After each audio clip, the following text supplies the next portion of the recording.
Good morning, boys and girls. How are you? Mr. Guzman here again. Just wanted to say hi and see how everyone's doing this fine day.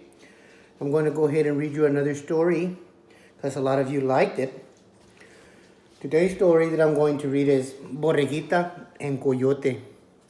And it's written by Vienna Ardena and it's illustrated by Petra Mathers. That's the author is Vienna Ardema and the illustrator is Petra Mathers. And this is Borreguita and Coyote. My granddaughters really love this story when I read it to them. Here we go. Beep. Turn the page. On a farm at the front door of the mountain, there once lived a little ewe lamb. Her master called her simply Borreguita, which means little lamb. One day, Borreguita's master tied her to a stake in front of a red clover. The lamb was eating the lush plants when a coyote came along. There's the owner, and he's taking her for a walk. Beep! Turn the page. The coyote growled, "Grrr, Borreguita, I'm going to eat you." Borreguita bleated, "Blah, blah. Oh, Señor Coyote, I would not fill you up. I am as thin as a bean pod. When I have eaten, what I have eaten will not fill you up. All these clover I shall have after I eaten, I shall be fat. You may eat me then." Coyote looked at the skinny little lamb and the wide clover field. "Está bien. That's good," he said. "When you are fat, I will come back." Beep. Turn the page. Look at the coyote. He wants to eat him, but the sheep is trying to trick him maybe. After many days, the coyote returned. He found the lamb grazing in the meadow. He growled, "Grrr, Borreguita, you are as plump as a tumbleweed. I'm going to eat you now." Borreguita bleated, "Bah, bah, Señor Coyote, I know something that tastes ever so much than a lamb." "What?" asked the coyote. "Cheese," cried Borreguita. "My master found a round cheese on the table, and he eats it and he puts it on his tacos." The coyote had never heard of cheese, and he was curious about it. Borreguita said, "There is a pond at the end of the pasture.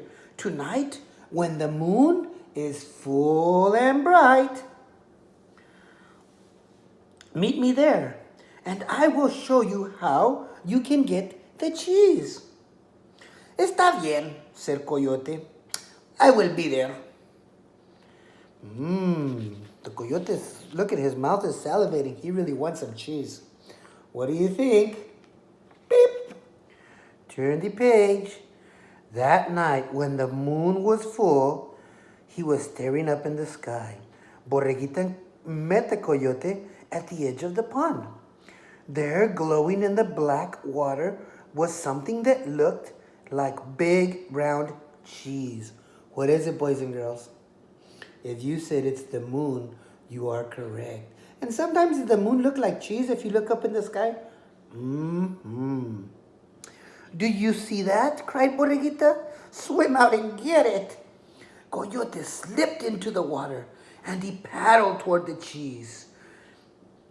He swam and he slushed and slushed, but the cheese just stayed away from him. Far, so far.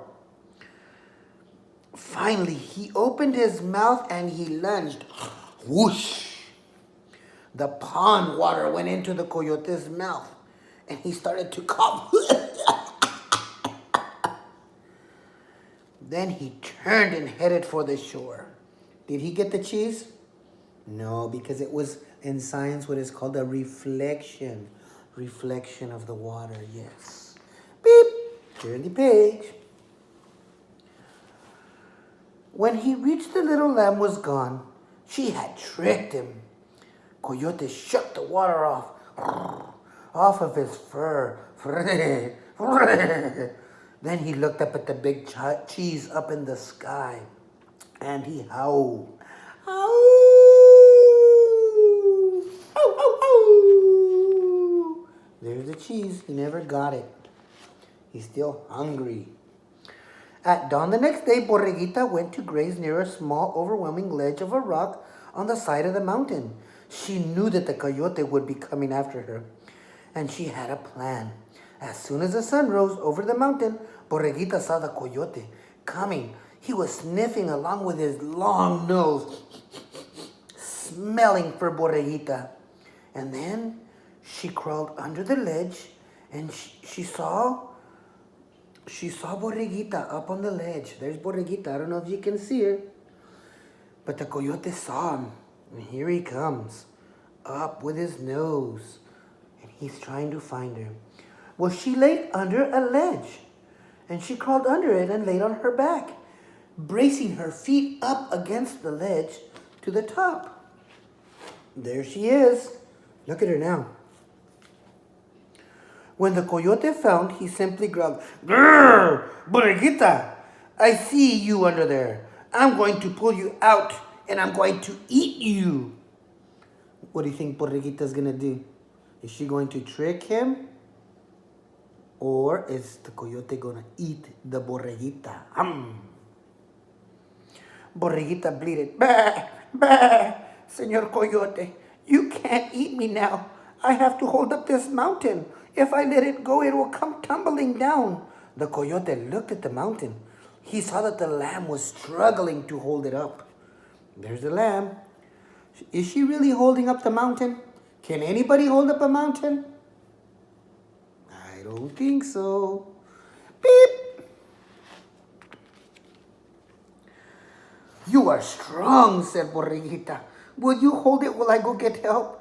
The coyote did not want the mountain to fall. So he crept under the ledge and he put his feet up under it. He pushed hard, push hard, push hard, said Borreguita. "Do you have it now?"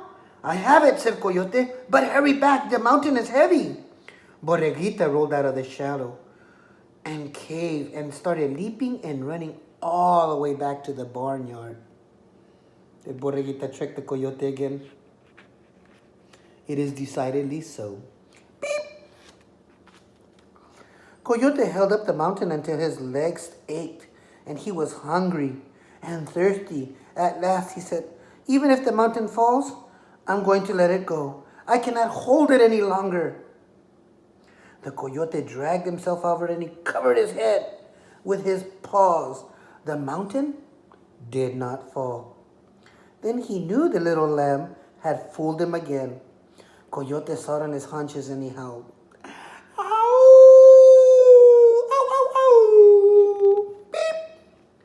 Turn the page. Look, there's a little mouse. He's like, "Dude, what's up?" Early the next morning, the coyote hid himself in the thicket of the little lamb's pasture. When she got near, he sprang out with a woof. And he said, "Borreguita, you will not escape me this time. And I'm not going to eat you now." Uh-oh, he's mad. Look at him. He's tricked him twice. Do you think they're going to trick him again? What do you think? Make a prediction.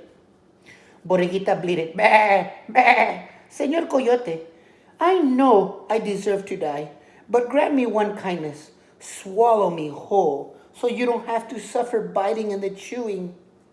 "Why should I make you comfortable while I eat you?" demanded the coyote.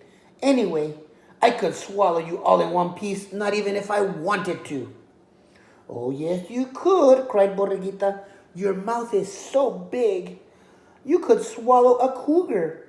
Open it wide, and I will run and dive right in." Do you think she's going to be able to fit inside Coyote's mouth in one swallow? Oh, no. We're going to find out. Beep. Turn the page. Oh, He opened his mouth wide. Did she fool him again? Coyote opened his mouth wide and braced his feet. Borreguita backed away. Then she put her head down and charged. Bam! She struck the inside of the coyote's mouth so hard that she sent him rolling. And he started crying. Ow! Ow! Ow! He howled. The coyote, as if he picked himself up and ran away, and his mouth was feeling like he had a big toothache. Ah, remember when your tooth falls out or whenever it hurts? That's what happened to him. She hit him in the mouth. Oh, with her head.